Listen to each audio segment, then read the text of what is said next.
Hello, everybody. It's Kristin here, the director of Blackfish Gallery. I'm really excited about my guest today that I'm interviewing.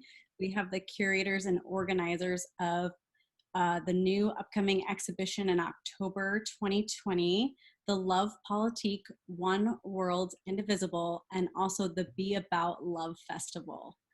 So I'm really excited to introduce you all to Stephen Cohen and Merridawn Duckler, Christopher Shotola-Hardt, and Alberto Moreno. Welcome, guys. Thanks for making the time to talk with us. So my first question really is, tell us all about the inspiration for this show. There's a lot of love and heart behind it. We would love to hear a little bit more about how you all were inspired to put this all on. Yeah, I will take this one. Three of us, Stephen, Alberto, and I, were part of a benefit concert called Be About Love. This was in the summer of 2017. That was intense time in the world. We had the Syrian refugee crisis, and there was the beginning of a lot of talk at the national level that had some xenophobic rhetoric, and we felt that we needed to speak out and to do something to help our refugee communities. And so we picked the Immigrant and Refugee Community Organization here in the Portland area that does wonderful work with finding homes and resources and teaching classes for language and sharing about job opportunities. Really a comprehensive organization. I'm the son of war refugees and grandson of war refugees, and I know growing up hearing all of the stories about being despised and unwelcome and having to beg for shelter and food, it just was affected the way I was brought up. So it was particularly difficult time to see widespread lack of empathy for these people who have had to leave their homelands. So we, Stephen and singer-songwriter Nicole Campbell and Alberto, and my ensemble Bug Toast, we did this benefit concert in the round. We took turns going around the circle. The musicians would sing two pieces by themselves, and then the other musicians would join them on two more, and we interspersed Alberto's beautiful poetry into the mix, and we did two halves. At the end of it, it was very well attended. We were able to donate a good amount of money to ERCO, and we concluded the evening agreeing that we need to do more of this, that what can we do in a situation but to work as artists of, literary arts and performing arts. So the current idea for the Be About Love Festival and this accompanying, or the companion group art exhibition, is finally a delivering of this idea, let's all get together and we need to speak out. And this is now another critical time with the election coming up in November. And we have this COVID pandemic and the Black Lives Matter protests that have been happening every night since spring, addressing the systemic racism in our nation, really pushing us to come to grips and confront who we are as a nation, and to make some decisions about what do we want to become. And November is a real critical, I think, why in the road where we're going to go down one path or another. So this has, bringing together so many artists of all different disciplines and all different kinds of backgrounds for this month is powerful, and we all want to say and question, and that's the germ of this programming. Wonderful. Does anybody else have anything else they want to add and say and talk about the spirit of the show and the program? Well, I think one of the things that we are very happy about is this program, and this is partly because of COVID, but it actually turned out to be I think a good way to go. Is that it's all local musicians, and we have so many talent and artists, visual artists, performing artists, and we have so much talent in this area, and so it's just a nice way to put all that talent together for a good cause. It's a real diverse lineup, and all very young to very old, and just I'm just very happy about the lineup we have. One of the focuses of the festival was to, with everything going on, is to have something, is to have something positive, So that's why we say love, because love, love is a positive force that we need more than ever. So there'll be a lot of love coming through in this festival. That's beautiful. Yeah, we definitely need that more than ever right now. And the arts are such a great way to carry that and bring that to people, especially with COVID, where we're all so isolated, and that is just amplifying even more the need for people to feel connected and feel that love.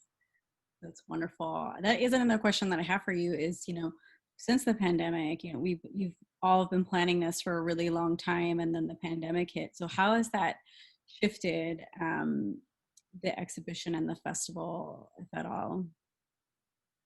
Well, it had a huge effect on, so I wrote a performance piece. First of all, I'm not surprised that Christopher found that he did not exhaust the topic of love.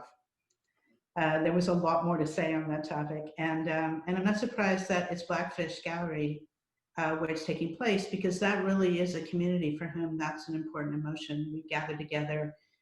We have a lot of very spirited discourse. And a lot of love for each other. But the big challenge for me writing a physical piece was that I thought, well, part of love is like sexual love and sexiness and touch, and there was going to be contact, and I had moving bodies in space, and all that had to pivot. But I didn't want to give up on the idea of that, because I still think it's a really important aspect of it, our bodies, our contact. So I really had to make a lot of changes to that piece in order to keep those themes alive, but in ways that we're going to work on this new platform. Awesome. Yeah, we were already booking artists before the pandemic hit, and we had planned to have, for the performing arts of the festival, we planned to have it all live at the gallery, expecting to fill the gallery. It's 90 some people every performance. And then the pandemic hit. So obviously we had to adjust, One thing that was going on at the same time is a lot of us performing artists were already making the adjustment.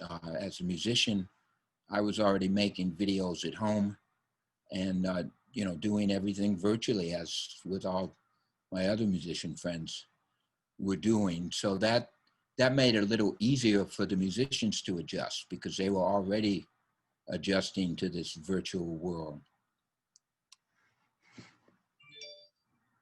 For sure. So one thing that we're excited about is that we'll still be able to have a physical show in the gallery. We'll still have the exhibition. People will be able to come inside and see the show. And as far as the musical performances through the festival, we will have them all on Facebook, on our Facebook page. And so I think what's nice too is that we will be able to reach more people than could actually fit in the gallery. So hope is that we'll be able to reach more people with the message and introduce a lot of our musicians to. What was exciting about when we recently started doing virtual First Thursdays is getting people from all over, really, commenting and listening in on the East Coast, even in Antigua in our July show. It was really exciting to see people from really all over be able to participate in it. So that's a cool thing, that it could go beyond just the Portland metro area and even the walls of the gallery. I know that a lot of my relatives in Europe are really looking forward to, being able to see me perform and look at the art. When we had to make the sad realization that we couldn't have live performance, I started looking at some of the virtual festivals that were happening around the nation. Also, I wanted to wrap my head around how do I perform with my group? How are people presenting their material? So that's very interesting. I mean, we have not been able to play together because of social distancing. We have played 3 times out in the garden since March. One of them was to record our virtual performance for the festival. But I know people are hurting to be able to be together to play. So in the festival, we have different genres of music. Every Friday night, there is a performance. We start off the first Friday with the songwriters and poets. The second Friday is performance night. We have Kayla Banks, the choreographer and dancer. We have Merridawn's play. And we have a performance art duo, Claudia and John Savage. Claudia is a poet who does spoken word performance, and John is a jazz musician and plays wind instruments, and it's just fantastic what they do. Then we have a Sunday matinee that same weekend with Stephen. We have the third Friday is indie music night. My band Bug Toast will be opening for the Olivia Aubrey band. She's a working musician that tours nationally and internationally.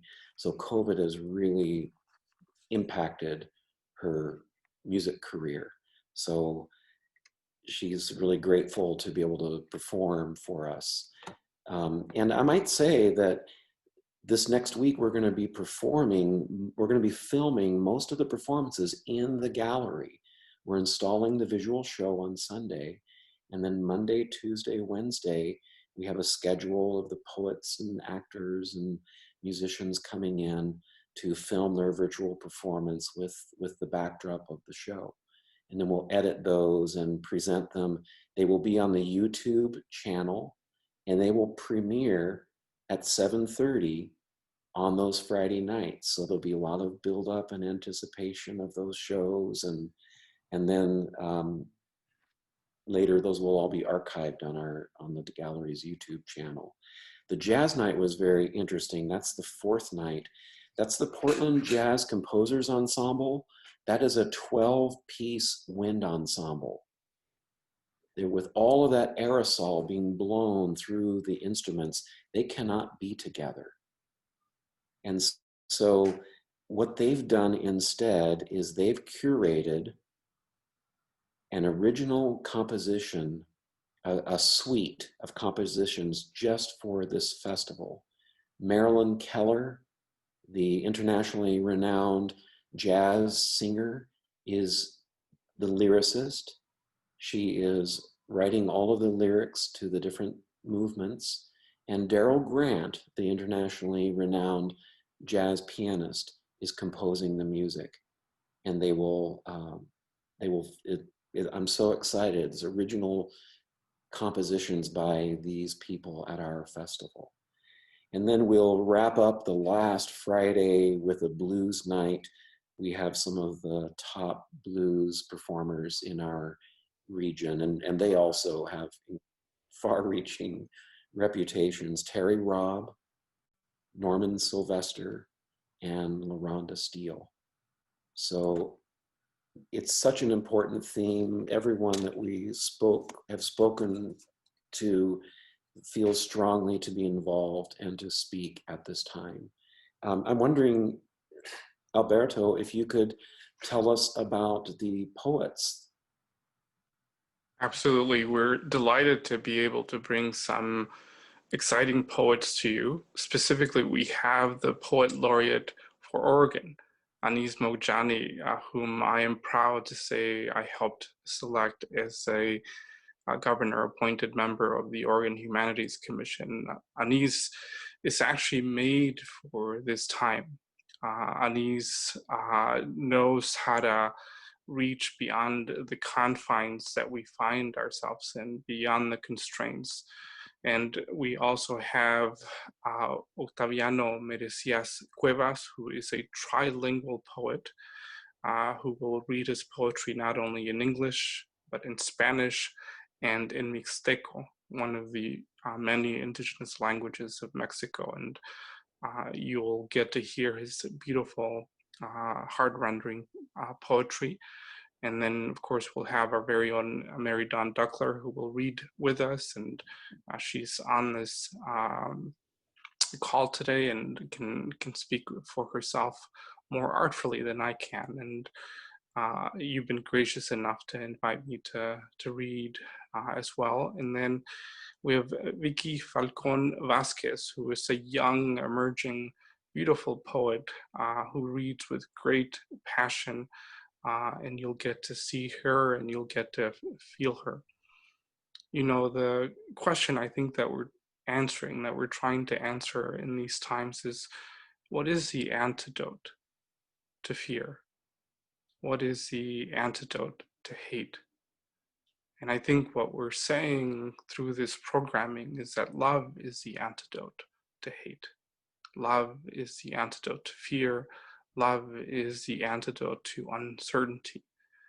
And it's through our very bodies, through hope, that we show that resistance, through the timelessness of our words, which are not and cannot be quarantined. And so that's what we're hoping to do. That's what we're hoping to bring you on this day. And we're excited to be in the company of these beautiful poets. So eloquently said, Alberto, of course, from a poet. Beautiful. I'd love to hear too more about the exhibition. I want to talk a little bit about the exhibition.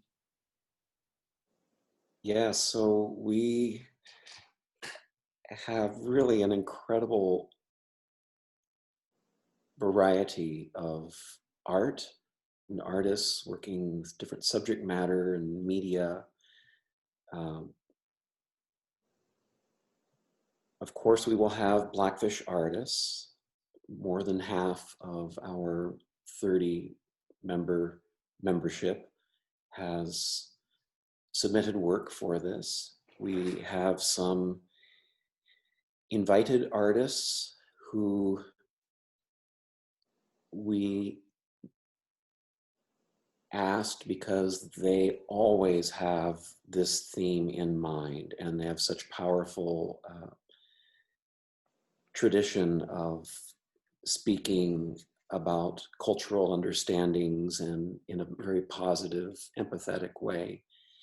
And we did a call to artists through RAC, and we're overwhelmed with submissions. And we had a 7-person jury that it took us several hours and several rounds of going through the images and reading the statements about the work and understanding the visual language and talking about how we were impacted by it. The saddest part about that is that we only have so much linear space, linear feet in our gallery walls. So there were a lot of works that we really wanted to have in the show, but just did not have space. And I just hope everybody can see it. Of course, we have COVID hours in our gallery. We are open 3 days a week now instead of 5. And visitors can feel confident when they come in that we are really following the best protocols for being in a space. We limit the number of people at a time. They enter one door, exit a different door. They must be masked. And if they don't have a mask, we have some at the door. And also everyone uses hand sanitizer, and we're also doing our cleaning. And for those who can't travel or cannot risk being out, we have revamped our website to have a lot of virtual amenities. It's beautiful. I so love our website. There's a virtual tour that visitors can do. It's a Matterport is the technology where a lot of realtors use this for virtual tours of homes. And so somebody can walk into the show and meander around, go look at this piece over here and zoom in, look at it from an angle, zoom in and read the statement or the label, go back to pieces, circle around pieces. So I love that for those who can't come in, that is in place. And at any time they can hit the link back to the home page, and every piece there'll be a square thumbnail for it. And when I move my cursor over it, I can look at the information. I can click on it. It fills my screen in high res. It is great.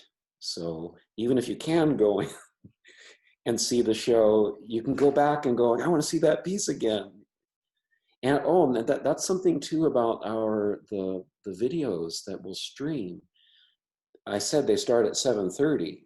Well, what if I'm late? Do I miss the first 15 minutes? No, I can start at any time and watch it. And what if I get hungry? I can go make myself a sandwich and come back. And Alberto was reading a stanza, and I said, I have to hear that again. I can go back and listen to something again and again and again. So Share with other people. it's a gift. It's a silver lining of COVID is that we have this technology. And when we can finally all be together again, we'll still have that. Yeah, I think that's one thing that's been super great about sharing things on Facebook, going live on Facebook, is being able to capture the audience there, but then you have the replay where people who missed it can either catch up to the parts that they missed, or even if they just really enjoyed it and then they get to share it with somebody else. And that's been really, really awesome.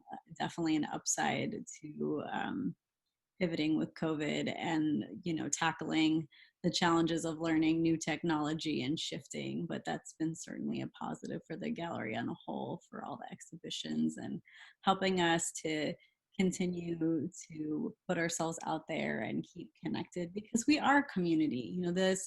We have 28 members now currently. We've had tons of members over the years. We've been around 41 years, and this community has gone really strong over the years and been through a lot of things together. And so the resilience of the community, the adaptability, the brilliance to think on their feet, and ingenuity is awesome, and definitely pulling us through tough times like this. So, but it does certainly help to have a focus with this exhibition and to share with the community such a beautiful message that is more timely than ever. So we're really excited about that. As you mentioned, we did the call to artists through RAC, but also we received funding from RAC for this show that we're super grateful for, to receive a grant.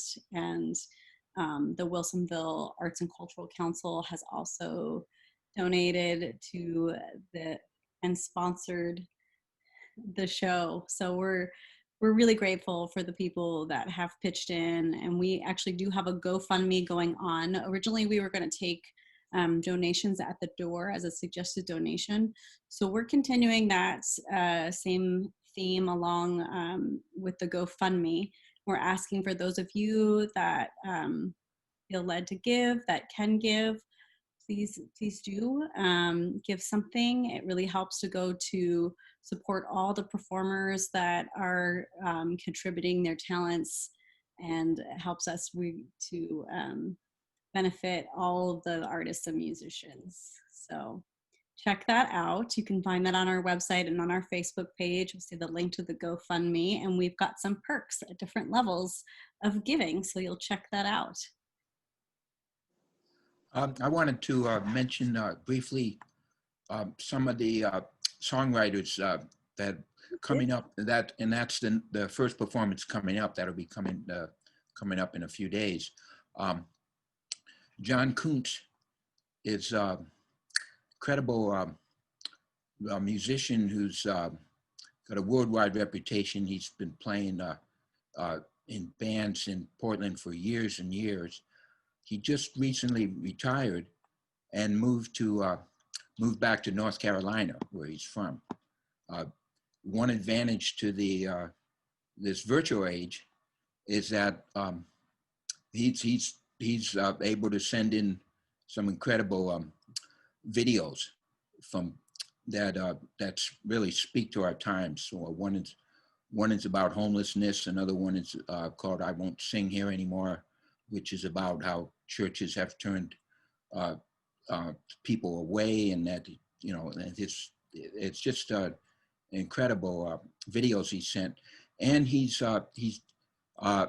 donating his performance to the cause. So, and then Nicole Campbell is another singer-songwriter who's been in the area for a long time.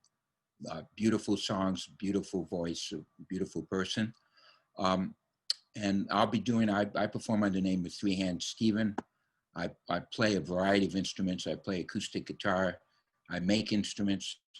I play cigar box guitar, and all of that will be in my performance. And also I'll be doing a family performance, which will be interactive. I'll invite the watchers to, which can be all ages. It can be kids, grown-ups, anybody. I'll invite them to dance along, to sing along, to bang on anything they can find. And I'll show how I made some of my instruments. Maybe they can make some of their own instruments too. So those are some of the things coming up. Awesome. It's really cool how this is just a multidisciplinary artist show, and we have representing so many different disciplines of arts. It's really exciting.